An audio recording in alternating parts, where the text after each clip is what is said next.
Hello everybody and welcome back to Memory Gamma.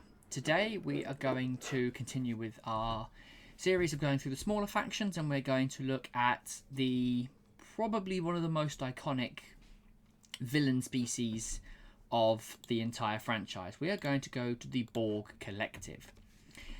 The Borg have a variety of different ships. They fall into two main categories. You have the geometric shape ships, you have the cube, the diamond, the sphere. And then you have the assimilated vessels, which are a variety of other ships which the Borg have appropriated. Everything from assimilation target prime, which is an assimilated galaxy class, all the way down to the Sung, which is the assimilator that we see in Descent in Next Generation that Lore and his Free Borg are in command of. Now, Borg have several different rules. The big geometric shape ships only move in straight lines. They have straight and turn maneuvers, so they can move forward and backwards as fine. They have a turn maneuver, which is move forwards and then spin 90 degrees left or right depending on which direction you did the turn, and in the following round you'll move off in that new direction. So it means there's no banking maneuvers, although you can of course do actions and things that give you additional bank maneuvers or turns, but most of the time Borg will be moving in straight lines along the X and the Y axis. So the assimilated vessels don't suffer this. They have exactly the same maneuver dial as whatever base ship they happen to be. So the assimilated Burrell has the same maneuver dial as a Burrell, same with the Galaxy class. Also, assimilated vessels will normally have an additional point of primary weapon and shielding over a named version of the ship that isn't Borg, and the generic also is the same. So a assimilated Burrell, rather than being a 4 attack dice 2 shield on a generic, it'll be a 5-3, and a name ship will be a 5-4. Now, we're going to go through here and we're going to do a geometric Borg ship. We're going to do a classic thing, and in fact we're actually going to go for the very first Borg ship we see in terms of release order, not the first in terms of the timeline that we see it, which would technically be the Borg we see in Enterprise in Regeneration. The Arctic Research Vessel is not in the game, maybe one day. However, we're going to go for a tactical cube. So this thing comes in at 6 attack dice, 9 hull and 8 shields. It is a monster at 46 points as well, so extremely expensive. It also may have a base 0 agility. This means that realistically you're not rolling defense dice. Now, you can get bonus defense dice on this thing. You can put evade tokens on this thing. Not always the best idea, given that this thing is... The Borg ships, the big ones, the geometric shapes, are generally huge damage sponges. It takes focused fire to bring these things down.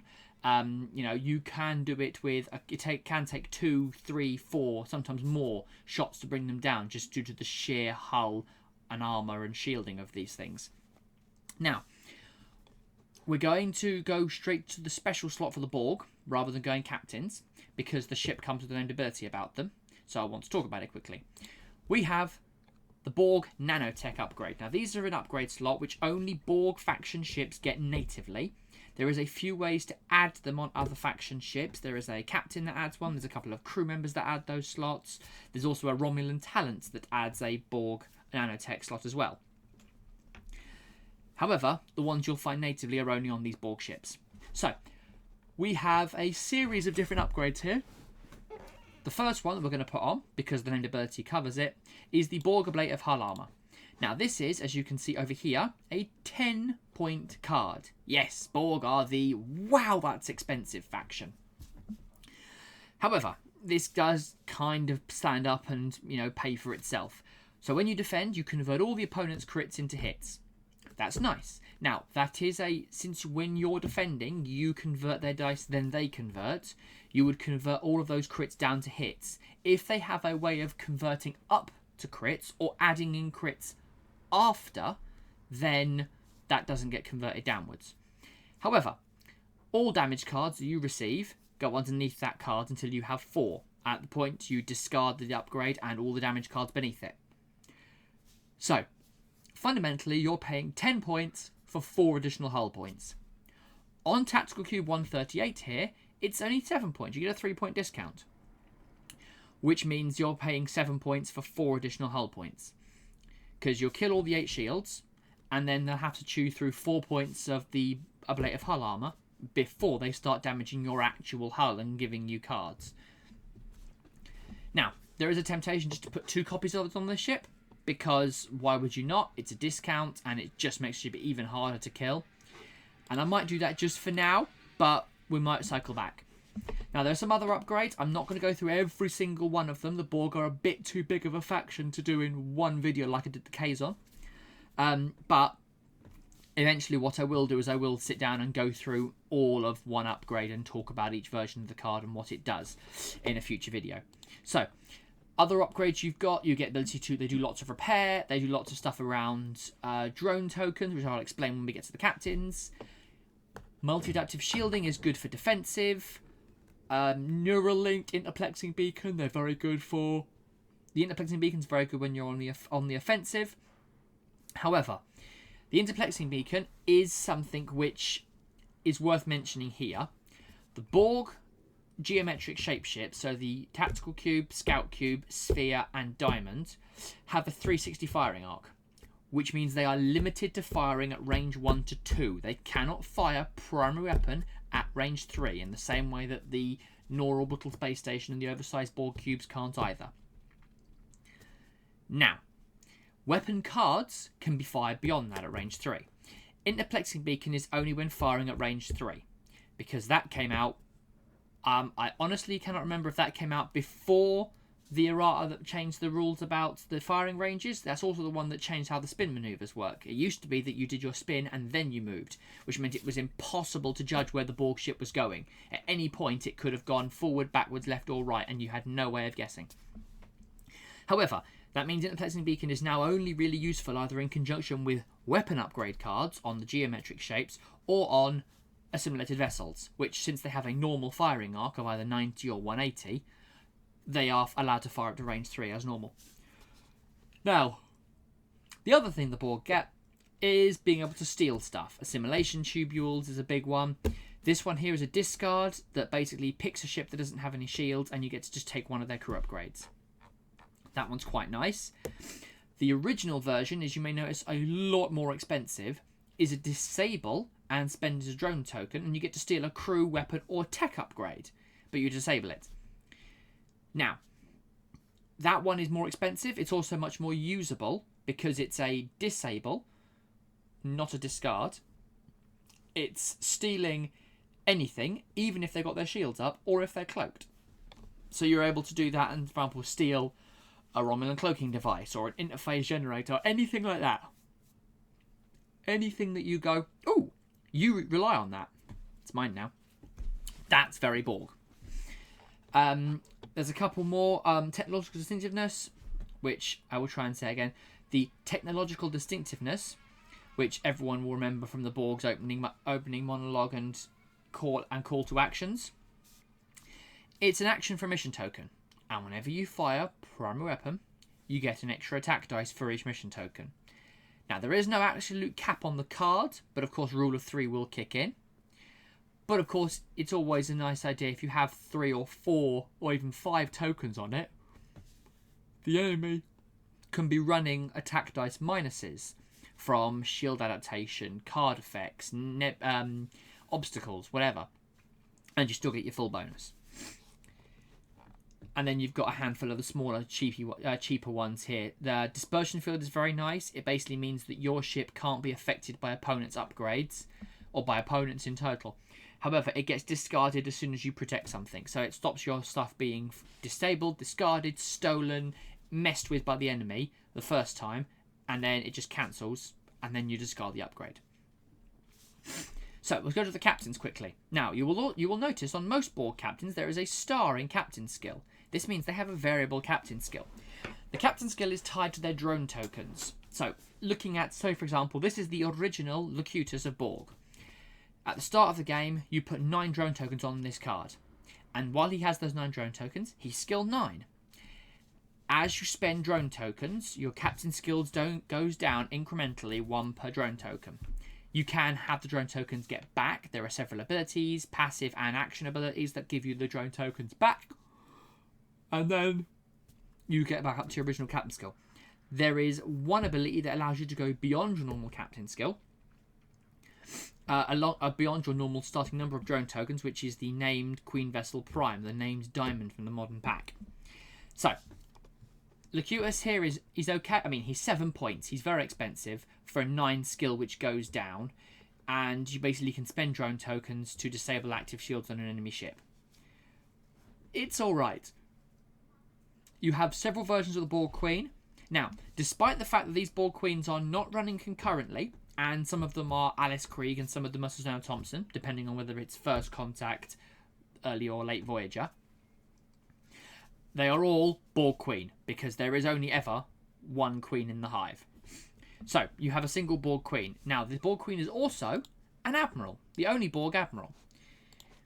But for this, we've got, I think, Janeway. Now, this is a simulated Janeway from Unimatrix 1, or Unimatrix 0, I should say, pardon me.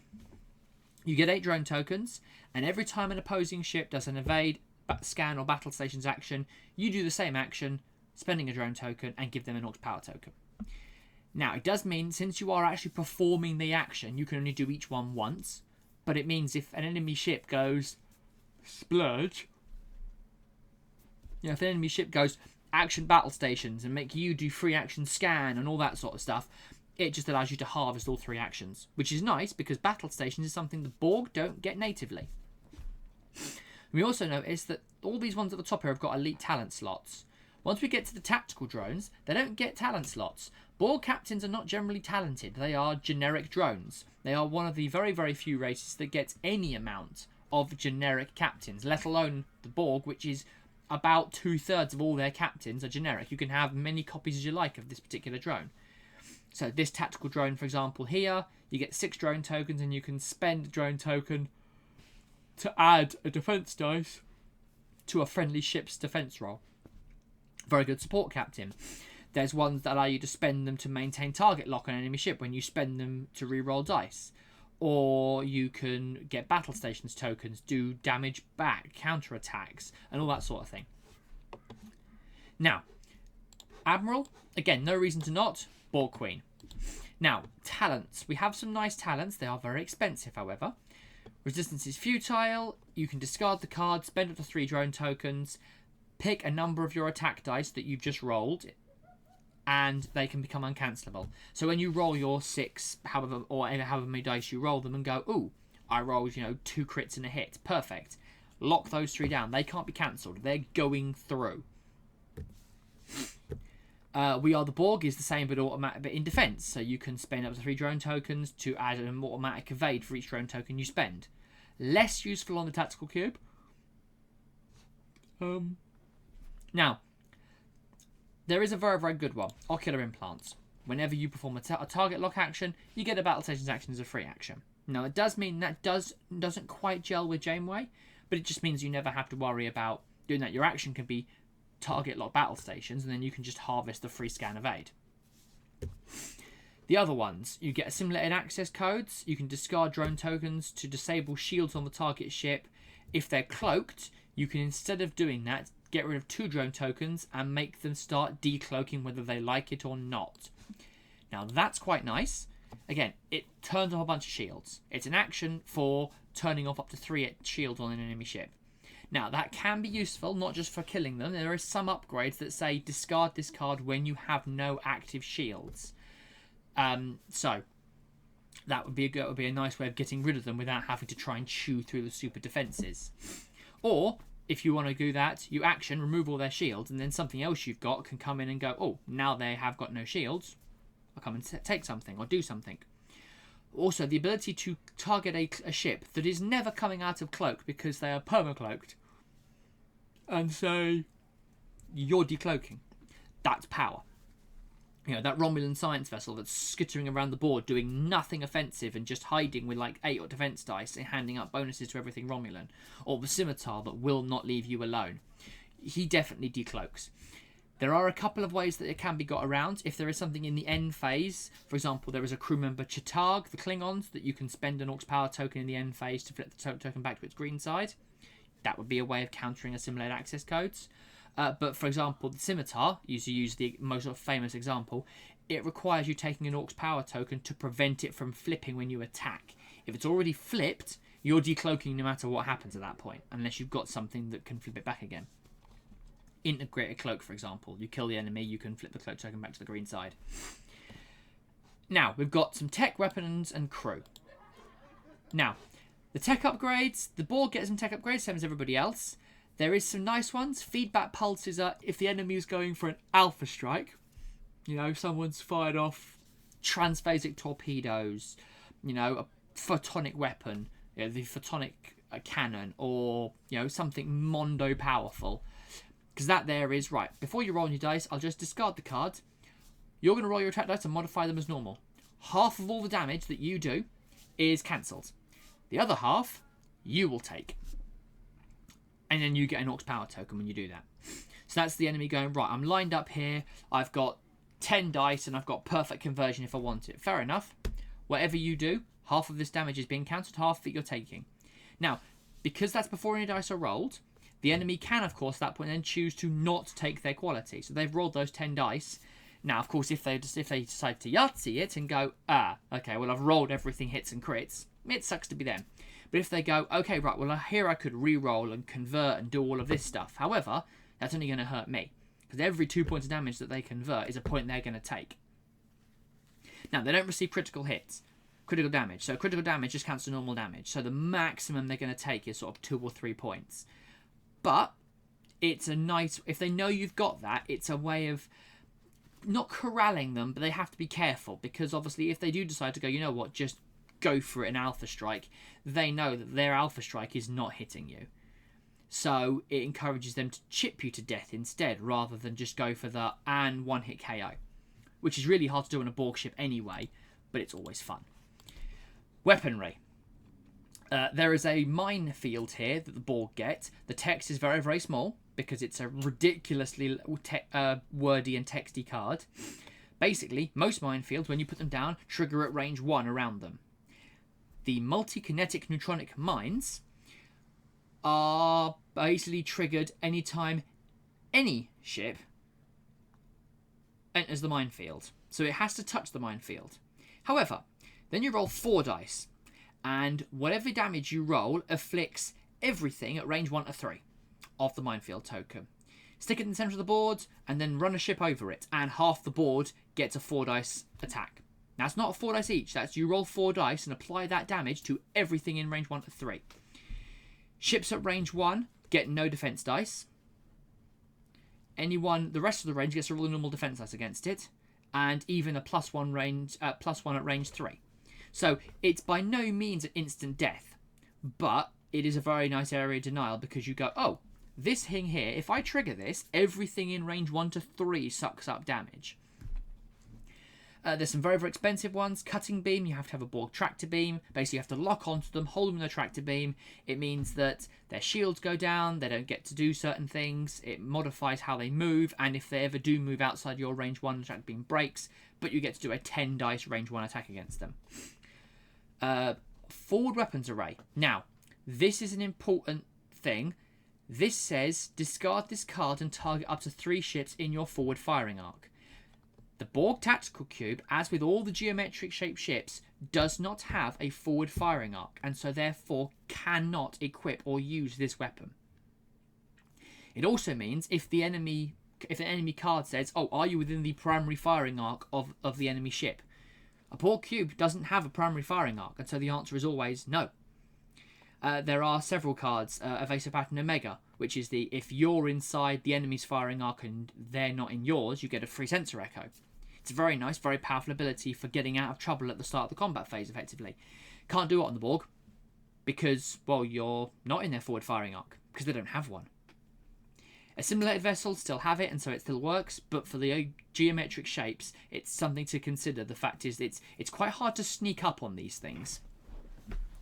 Now, other things, for example, these photon torpedoes don't have a firing arc listed, so they can be fired from the 360.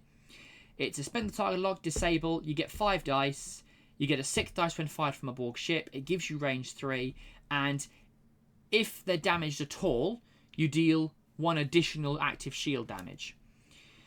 So it basically, you hit them, And after you've got, right, did you suffer damage? Yes. Do you still have active shields? Yes. Destroy an extra active shield. It's an extra point of damage if you've got shield, but it's very expensive. Borg missile, full assault. Full assault is the one that comes for a tactical cube. It's 6 dice. You must divide it between 2 or 3 different ships. That sounds a bit naff. Borg tactical cube, you add 3 dice to the start, so you get 9 dice to split between 2 or 3 ships. That can be nice. It is only a disable, so you can then you can action to re-enable it, and then you can fire it again next turn. It allows you to multi-fire and spread firing out. Usually not worth it. Borg ships work best by picking one thing and making it go away in a single volley rather than spreading the pain around. However, we're going to go for the quintessential, in attack wing terms, Borg weapon, the magnetometric guided charge. Now, you might be looking at this and going, what is he talking about? It's 3 dice. Why would you bother? This is a 6 dice ship. Okay, it's range 1 to 3, so it gives you the range 3 shot. You can fire it from the 360 arc, because it doesn't specify a firing arc. You get to convert a battle station into a crit result when you fire it. All well and good. There's one more line there. Target ship rolls no defense dice. And that is not just minusing or, doesn't count. No, it doesn't get any defense dice. So you fire that at a cloak ship.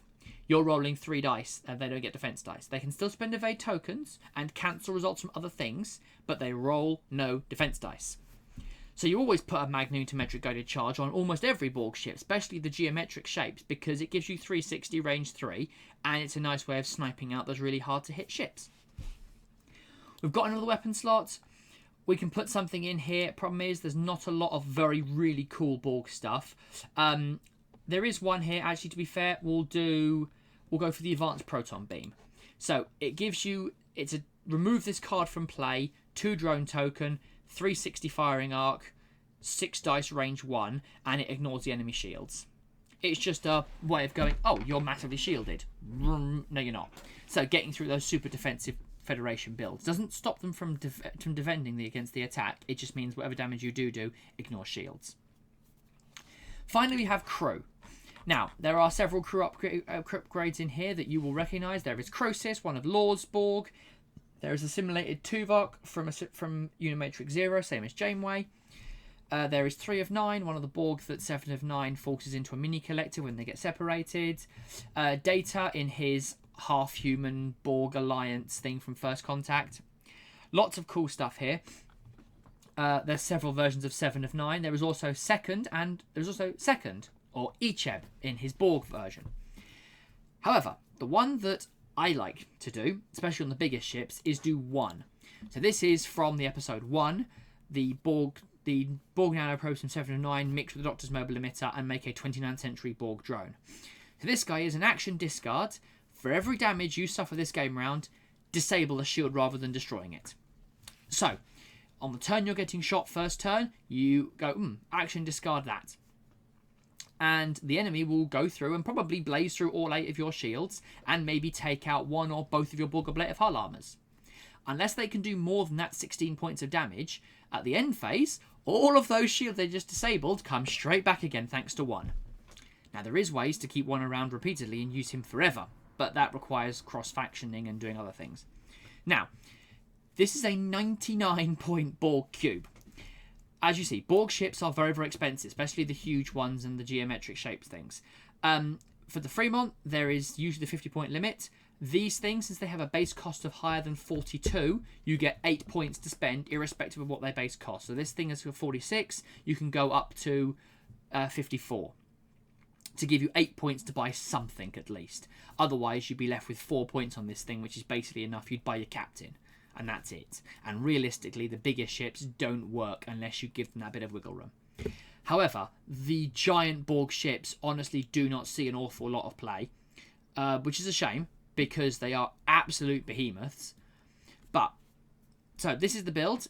It's really hard to kill, what with double ablative hull armor, 1 for the shield repair, feedback pulse for the alpha strike, just to make sure that, when they go, right, we've managed to get through everything and there's still 1 more attack to come, and then feedback pulse. And then you can kill quite a lot of stuff with both the proton beam and the magno charge. The Borg Queen, she's only really there for the bonus captain skill. So her bonus captain skill, I should have said when I put her on, it gives you +2. Doesn't add drone tokens. It means Janeway will start at 8 drone tokens, so she's skill 8. Skill 10 thanks to the Borg Queen. She still only has 8 drone tokens, so as she loses drone tokens, the captain skill will go down incrementally, but she'll always be at 2 points higher than the number of drone tokens. And of course, if captain's ever discarded, the Borg Queen will flip over and become a captain, as all admirals do. Okay, right. Thank you very much. I said we'll be doing more videos. I will do another video on a simulated vessel rather than a Borg geometric shape. As well as also going into some more detail about particular cards. If you do have a particular card, particular combo, particular faction you'd like me to do, drop it in the comments, leave a message, and I'll read them, respond, and we'll get back. Otherwise, thank you very much for joining me, and we'll see you next time.